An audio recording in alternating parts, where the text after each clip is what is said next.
بسم اللہ الرحمن الرحیم۔ ڈیئر ویورز، السلام علیکم۔ ڈیئر ویورز، آج کی یہ ویڈیو کیٹیگری بی یعنی کہ فارمیسی اسسٹنٹ کے اسٹوڈنٹس کے لیے ہے۔ تو صفحہ نمبر 136 ہے۔ پچھلا ٹاپک ہم نے بالسم کی رال والا جو ہے وہ ڈسکس کیا تھا۔ تو آج کا جو ٹاپک ہے وہ لبان بینزوئن کے بارے میں ہے۔ تو میں اپنے موبائل کا کیمرہ کرتا ہوں بک کی طرف، آپ بھی بکس کھول لیں، صفحہ نمبر 136 ہے، اور یہ جو ویڈیو ہے یہ سن لیں، دیکھ لیں، تو انشاءاللہ تعالیٰ جو بھی آپ کو مشکل لگ رہا تھا ریڈ کرنے میں اس میں کافی فائدہ ہوگا۔ بسم اللہ الرحمن الرحیم۔ آج کا ہمارا جو ٹاپک ہے وہ لبان بینزوئن ہے، یعنی کہ یہ ہم نے ریزن والا ٹاپک شروع کیا ہوا تھا، پھر پچھلے لیکچر میں بالسم کی رال کے بارے میں پڑھا تھا۔ صفحہ نمبر 136 ہے۔ تو بالسم کی رال سے جو اگلا ہمارا ٹاپک ہے وہ ہے لبان بینزوئن۔ اس میں اس نے لکھا ہے کہ لبان بھی بالسم کی ریزن ہے، ٹھیک ہے، جو سٹائریکس بینزوئن ڈرائی اینڈر سے حاصل ہوتی ہے، یعنی اس کا نباتاتی سرچشمہ سٹائریکس بینزوئن ڈرائی اینڈر ہے، ٹھیک ہے۔ یہ سٹائریکس بینزوئن ڈرائی اینڈر، ٹھیک ہے، اس طرح کر کے یاد کرنا ہے۔ تھوڑا مشکل ہے لیکن یاد کریں، یاد تو ہم نے بھی کیے تھے یہ نام جو ہے نا۔ بازار میں سماٹرا بینزوئن یا سٹائریکس ٹونکینیسس کے نام سے دستیاب ہیں۔ یہ بھی مشکل لفظ ہیں، آپ نے یہ یاد کرنے ہیں۔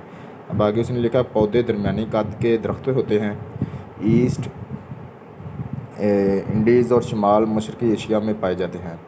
درخت سماٹرا تھائی لینڈ، ویتنام اور لاؤس میں کاشت کیے جاتے ہیں۔ بینزو ان دونوں درختوں یعنی کاشت شدہ اور جنگلی درختوں سے حاصل ہوتی ہے۔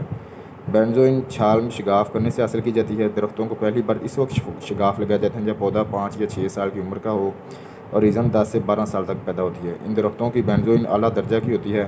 ریزن اس وقت جمع کی جاتی ہے جب یہ سخت ہو جاتے ہیں، پھر برتنوں میں اکٹھی کی جاتی ہے۔ تقریباً وہی سیم اس کا اس نے وہی طریقہ لکھا جو ہم نے بالسم کی رال میں پڑھا ہے۔ تو یہ ویسے اس میں اوپر والی یہ لائنیں جو ہیں یہ یاد کرنے والی ہیں، یہ امپورٹنٹ ہے، یہ یاد لازمی کریں۔ باقی یہ ایک دفعہ پڑھ لیں، آگے اس کے استعمال جو ہیں وہ تھوڑے امپورٹنٹ ہیں، وہ آپ نے صحیح طریقے سے یاد کرنے ہیں۔ اگلے صفحے پہ آئیں، صفحہ نمبر 137 ہے۔ تو اس میں اس نے لکھا کہ سائم بینزوئن مکمل طور پر عطریات میں استعمال ہوتی ہے، ٹھیک ہے، یہ خوشبو کے طور پر عطریات میں استعمال ہوتی ہے۔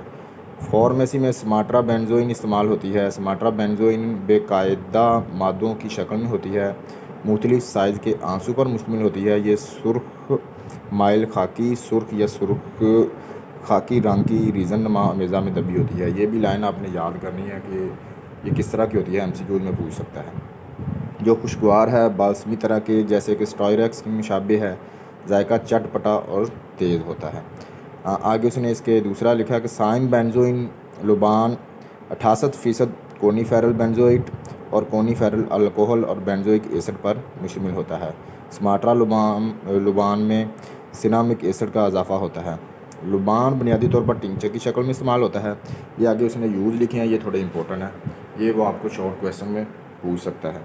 لبان بنیادی طور پر ٹنکچر کی شکل میں استعمال ہوتا ہے یا مرکب بینزوئن ٹنکچر کی شکل میں، ٹھیک ہے۔ سائم لبان نہانے کے صابن میں بطور عطریات استعمال ہوتا ہے۔ مجھے خیر یاد آ رہا ہے، شاید میرا خیال ہمیں MCQs میں یہ والی لائن پوچھی تھی کہ سائم لبان جو ہے وہ کس میں استعمال ہوتا ہے، صابن میں یا کس میں، اس طرح، ٹھیک ہے۔ یہ لائن جو ہے نا یہ MCQs آ سکتا ہے۔ سماٹرا بینزوئن اندرونی طور پر بلغم کو نکالنے میں محرک کے طور پر اور بیرونی طور پر زخم کو منمل کرنے میں قابض یعنی قبض کرنے والی ادویات کے طور پر اور تحفظی طے کے طور پر استعمال ہوتا ہے، خاص طور پر مرکب بینزوئن ٹنکچر۔ یہ اس کے استعمال اس نے لکھے ہیں، تو یہ بھی آپ نے اچھی طرح یاد کر لینے ہیں۔ یہ جو 3-4 لائنیں اس میں زیادہ امپورٹنٹ ہیں، تو یہ اس میں آپ کو شارٹ کویسچن پوچھ سکتا ہے کہ اس کے بارے میں بتائیں کہ اس کا استعمال کیا کیا ہے، ٹھیک ہے۔